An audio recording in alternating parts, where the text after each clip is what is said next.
Bonjour tout le monde, bienvenue à cette 13e vidéo entretien portant sur la philosophie de la religion d'après l'ouvrage, l'essai de Edward Feser, La dernière superstition.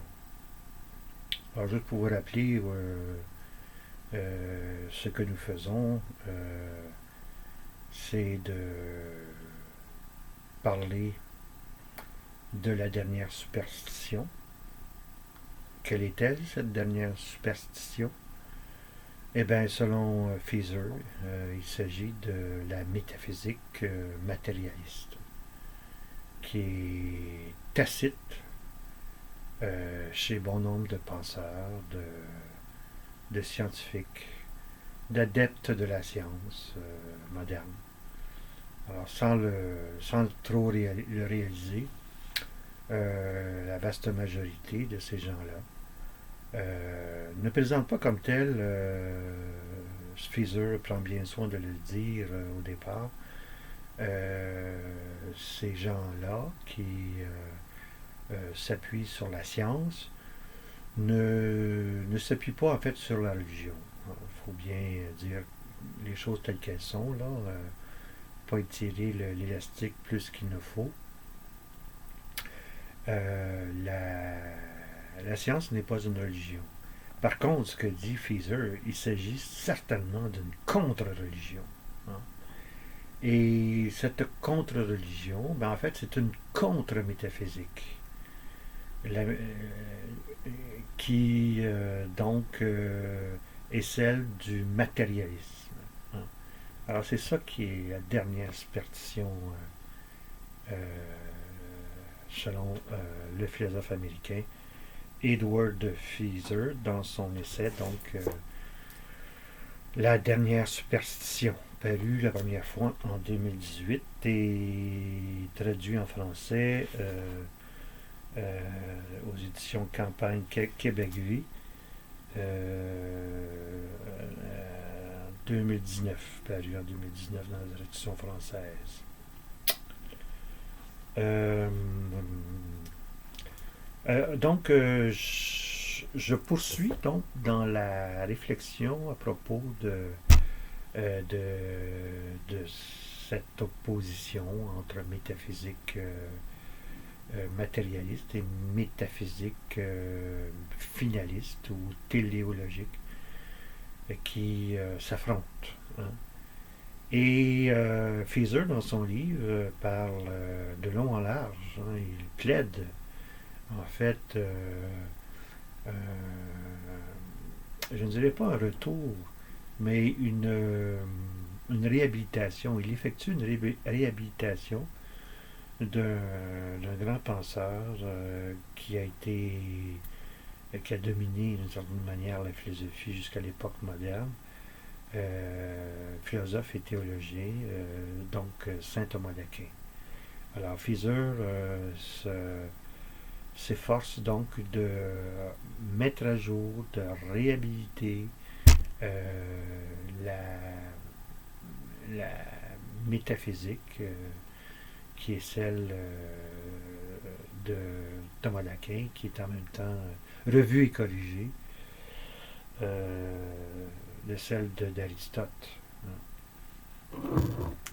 Alors donc, pour poursuivre notre réflexion sur ces deux métaphysiques, je vous ai entretenu depuis deux entretiens de la notion de vérité qui est au cœur de ce débat. Hein. On a vu la conception que la métaphysique matérialiste implique ou entretient préjugés favorables envers ce que j'ai appelé, ce qu'on appelle l'antiréalisme. L'idée que la vérité, elle ne se trouve pas comme telle en dehors de nos moyens de la connaître. Alors que, selon la métaphysique finaliste ou téléologique, la vérité non seulement existe indépendamment de nos moyens de la connaître, mais elle nous attire à elle, elle nous force. Hein, notre intelligence, d'une certaine manière, nous y conduit. Hein, et voilà, donc, ce qui est au cœur, au fond, des deux métaphysiques opposées, c'est un litige à propos des deux définitions que donne Thomas d'Aquin dans la Somme théologique, dans la première partie, question 16, article 1, si je ne m'abuse. Alors donc, on a vu, toujours à mon tableau, les deux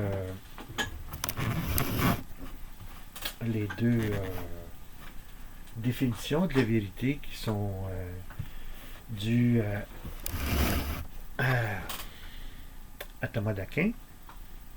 Donc, adequatio intellectus adresse, et la deuxième définition, adequatio rai ad intellectum. Hein? Donc, j'ai dit que la première définition est toujours acceptée aujourd'hui. Elle est, je pense, au cœur de la métaphysique matérialiste en particulier. Hein? C'est l'idée que la vérité est une relation de correspondance entre nos croyances, nos jugements, nos opinions et une réalité qui la rend vraie. Je reviendrai là-dessus sur la compréhension ou l'interprétation qu'on peut en donner de cette vérité factuelle.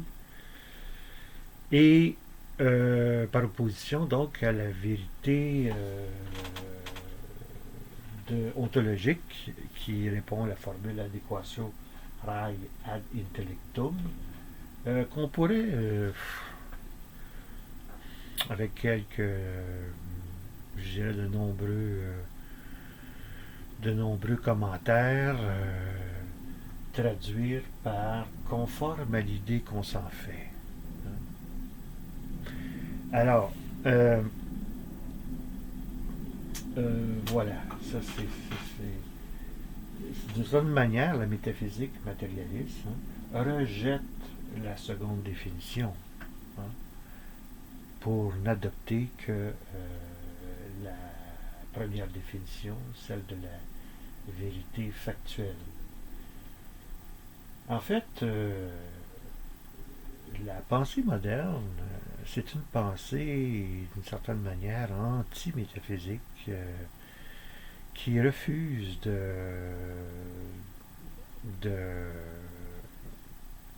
les catégories traditionnelles de l'être, de l'essence, de la substance.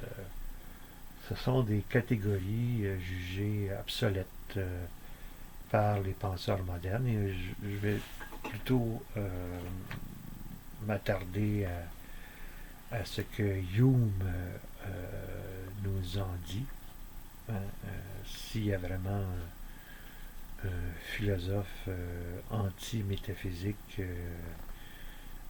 et aussi anti-réaliste, c'est le philosophe d'origine écossaise David Hume, qui est né en 1711 et qui est décédé en 1776.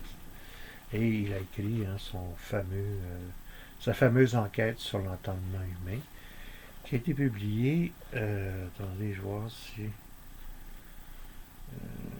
je peux trouver la date de parution de l'enquête.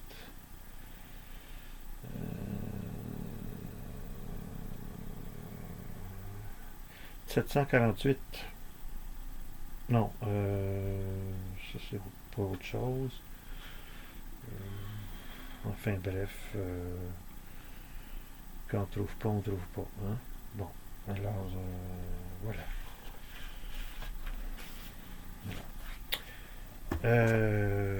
Évidemment, s'il y a une œuvre anti-métaphysique moderne que vous devriez lire, mais c'est bien cette enquête sur l'entendement humain Et avec son dernier paragraphe célèbre, où David Hume écrit quand, persuadés de ces principes, nous parcourons les bibliothèques, que nous faut-il détruire? Si nous prenons en main un volume quelconque de théologie et de métaphysique scolastique, sous-entendant ici le thomisme de Thomas d'Aquin, par exemple, demandons-nous, contient-il des raisonnements abstraits sur la quantité ou le nombre? Non. Contient-il des raisonnements expérimentaux sur des questions de fait et d'existence? Non. Alors, mettez-le au feu, car il ne contient que sophisme et illusion. Wow! Quel autodafé, hein? C'est terrible, ce passage. Mais toujours, je me souviens alors que j'étais jeune étudiant à l'université, avoir lu Hume, et quand j'en suis arrivé à ce paragraphe-là, je me suis dit, moi qui étais, j'ai toujours été croyant, catholique, je me suis dit, je pense que j'ai pas grand-chose à faire ici en philosophie. C'est ça la philosophie. Moi, je suis mieux de quitter ces lieux infernaux. Mais je suis resté debout malgré tout.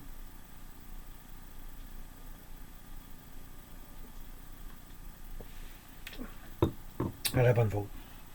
Donc, Hume, s'il adopte la vérité factuelle, la première définition de Thomas d'Aquin de la vérité factuelle, de la vérité, il rejette totalement la deuxième définition, la vérité ontologique. Vérité ontologique, le mot ontologique vient du mot grec ontos, de la racine ontos, qui veut dire l'être en tant qu'être. Donc une vérité ontologique, c'est une vérité qui parle de l'être en tant qu'être. Mais malheureusement, si on ne se rabat que sur les perceptions, impressions sensibles, eh bien, on ne trouvera pas l'être, on ne le verra pas. Hein? Et c'est là tout l'arsenal de guerre de Hume, hein? C'est de soumettre toute connaissance, toute croyance, toute vérité à l'expérience sensible que nous faisons du monde. Hein? Et on se rappelle que pour Hume, la causalité, entre autres, hein, n'est pas quelque chose d'observable, de vérifiable dans les faits, dans la réalité. Il n'y a rien, selon Hume, qui correspond à la relation de cause à effet dans la réalité. Il nous dit que, pour prendre l'exemple éculé de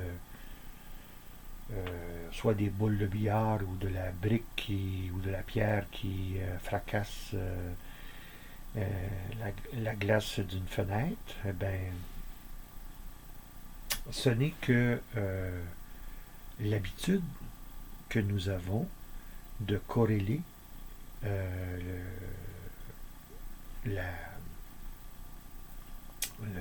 lancement d'une pierre, lancer une pierre, une roche, contre une vitre, ben, l'habitude montre, l'accoutumance montre que l'effet en résulte, c'est-à-dire la vitre éclate. Hein? Et Hume de dire, ben, si il se peut très bien que notre expérience du monde diffère à un moment donné et que lorsqu'on lancerait une pierre contre une vitre, eh bien, la vitre pourrait ne pas éclater. Hein. C'est une simple question de d'accoutumance à l'expérience sensible. Quand je dis expérience sensible, ça veut dire expérience à l'aide des 5 sens. L'ouïe, l'odorat, la vision, le goût, le toucher, etc. Bon.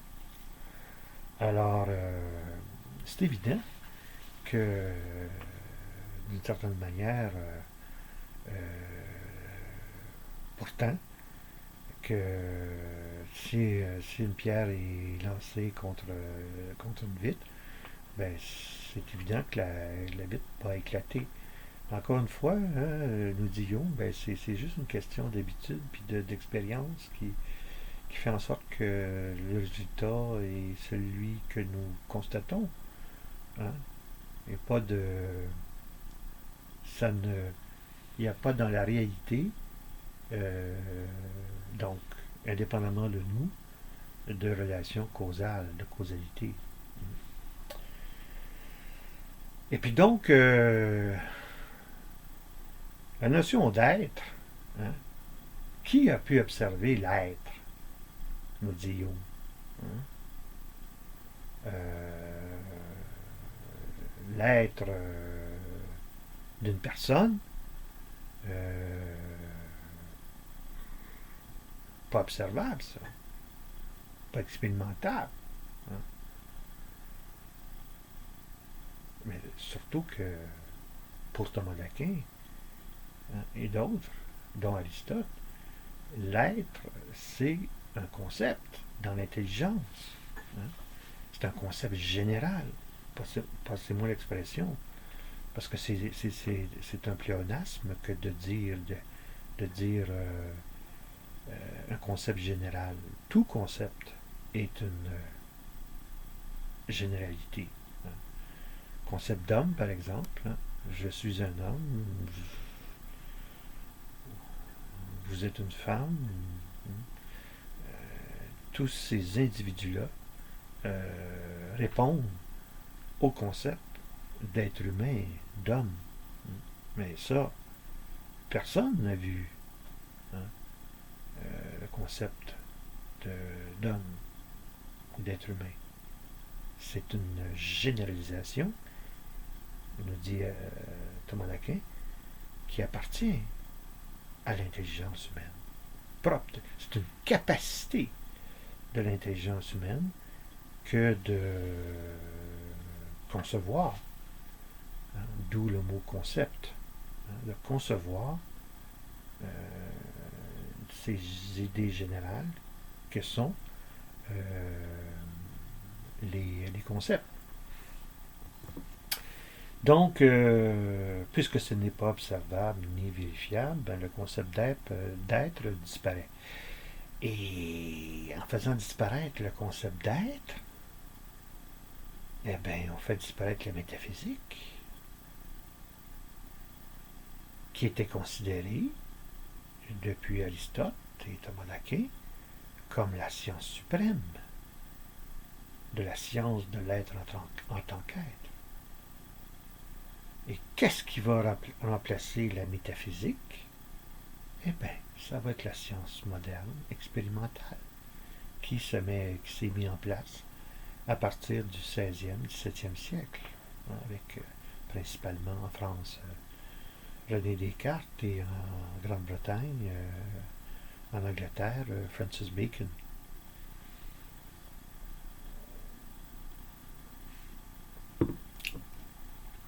Alors, poursuivons notre réflexion. Donc, la métaphysique, à partir de la modernité, va être remplacée par la science. Et donc, le concept d'être, hein, va également disparaître.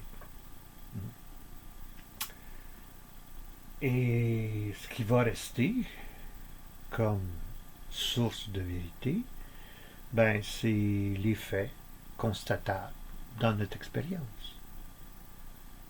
sensible. Donc, on va la modernité, les modernes vont conserver, en y insistant,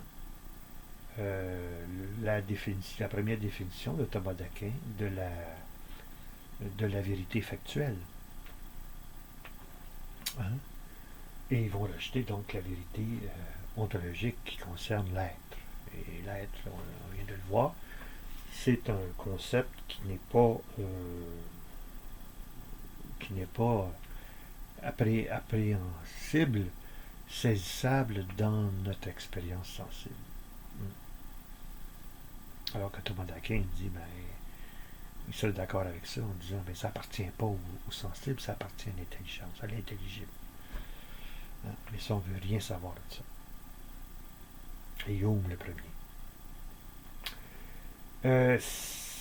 La deuxième définition donc de la vérité ontologique, on lui donne parfois la formulation, comment dire, commune ou vulgaire au lieu de l'adéquatio orae ad intellectum, qu'on peut traduire par conforme, la conformité de la chose ou de l'être de la chose à l'intelligence, à l'intellect. Hein? Alors, de manière plus commune ou vulgaire, d'une certaine manière, on pourrait traduire cette formulation latine par conforme à l'idée qu'on s'en fait. Hein?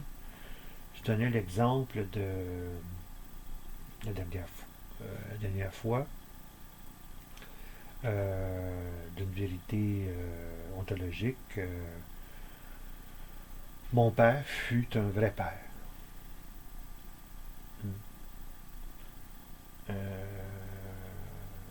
C'est-à-dire, mon père, l'être de mon père, est conforme à l'idée qu'on se fait d'un père, ou qu'on doit se faire d'un père.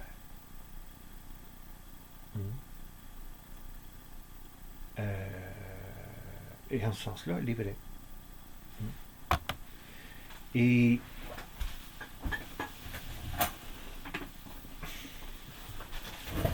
un autre exemple de vérité ontologique que l'on trouve dans l'Évangile, par exemple de Marc, où Jésus sur la croix, et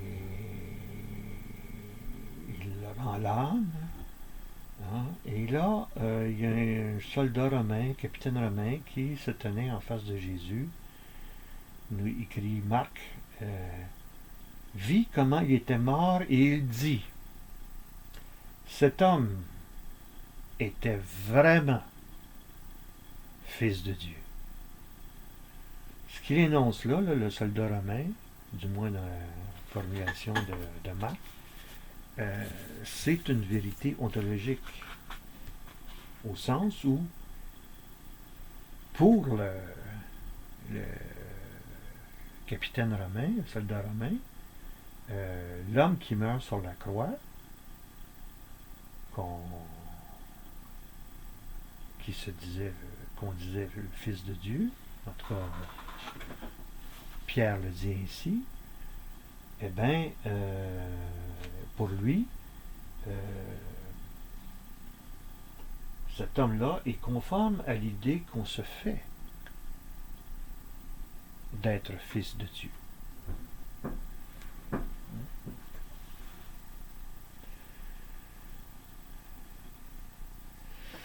Et c'est pas seulement dans les évangiles donc qu'on trouve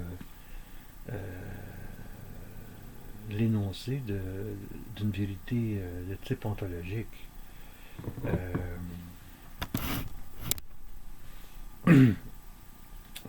Quand on dit, par exemple, le véritable enjeu, le véritable problème, c'est pas celui qu'on croit reconnaître, mais c'est autre chose. On a en ce sens-là l'usage, on réfère en ce sens-là à une vérité de type ontologique. qui est plus conforme à l'idée qu'on s'en fait, ou qu'on doit s'en faire.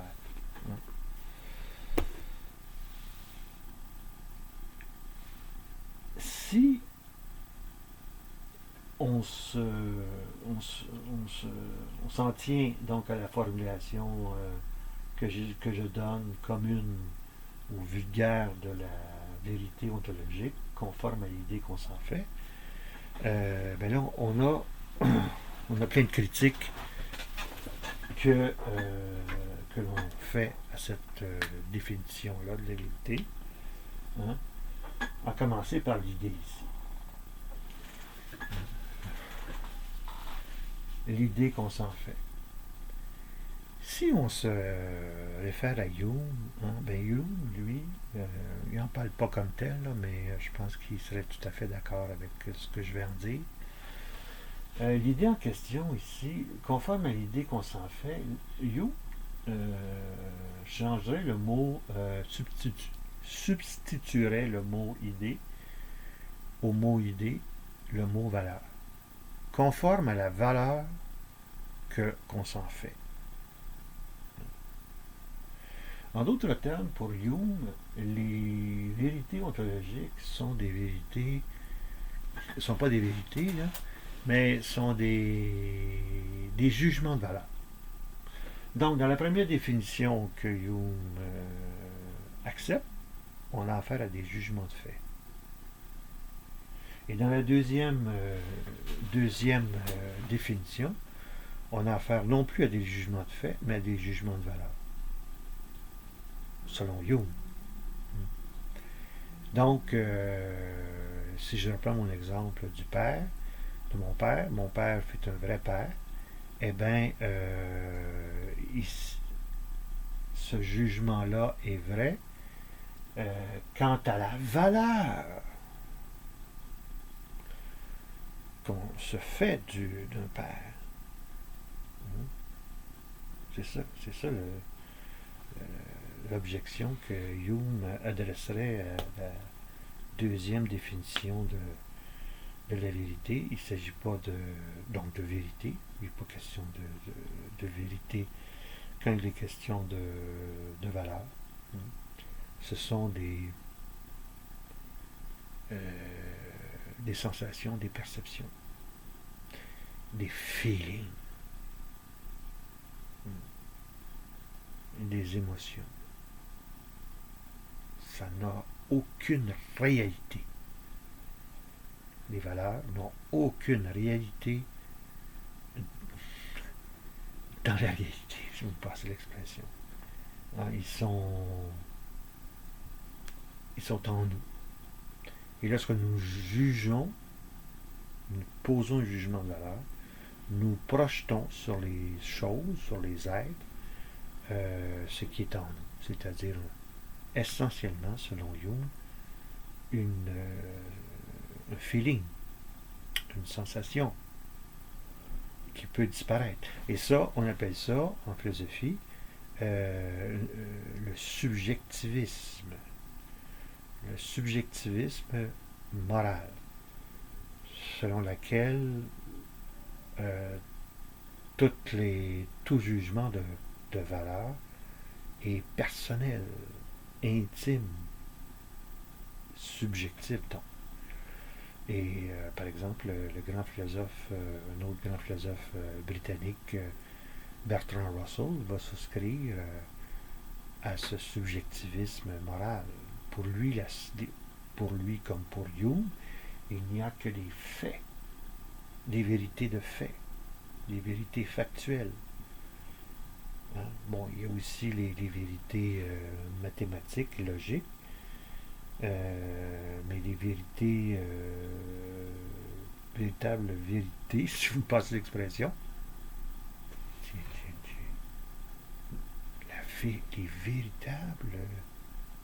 la véritable vérité, oh là là, n'est-ce pas là l'admission d'une vérité de la seconde vérité, ça? D'une vérité ontologique? Hein? Oh là là! pensant que l'on puisse se dispenser des vérités ontologiques, on en admet. Oh, que cela est étonnant et très, très, très étrange. Hein? En tout cas, on est là devant une incohérence importante.